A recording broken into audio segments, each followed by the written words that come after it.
Okay friends, first of all మనము మన జీవితాల్లోకి ధ్యానం వచ్చిందంటే మనం ఫస్ట్ తెలుసుకోవాల్సిన విషయం ఏంటంటే మన జీవితంలో ఒక కర్మ ప్రక్షాళన జరిగింది.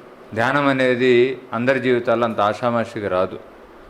చాలామంది చెప్తుంటారు, నాకు ధ్యానం ఎప్పుడో తెలుసండి కానీ చేయలేదు, ఈ మధ్య కాలంలోనే మొదలుపెట్టామని. ధ్యానం తెలుస్తుంది, తెలిసిన తర్వాత చేయడానికి కొన్ని సంవత్సరాలు పడుతుంది. చేసిన తర్వాత ఇన్ని సంవత్సరాలు నేను ఎందుకు ఈ ధ్యానాన్ని కోల్పోయానా అని ఆలోచించే పరిస్థితి వస్తుంది.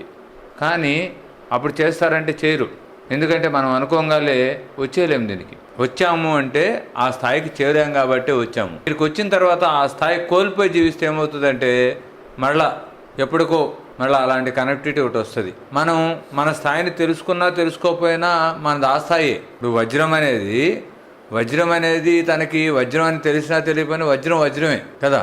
ఎవరో దాన్ని వజ్రం అని గుర్తించి అప్పుడు దాన్ని కట్ చేసిన తర్వాత మిగతా వాళ్ళకి ఇది వజ్రం అనే విషయం అర్థమవుతుంది.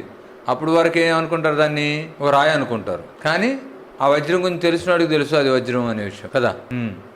అట్లాగే మీరందరూ కూడా ధ్యానం మీకు పరిచయం అయింది, ధ్యానం చేయాలని ఒక ఆలోచన మొదలయ్యింది మీలో అంటే మీరు ఏ వివేకానందుడికి ఏమాత్రం తక్కువ కాదు.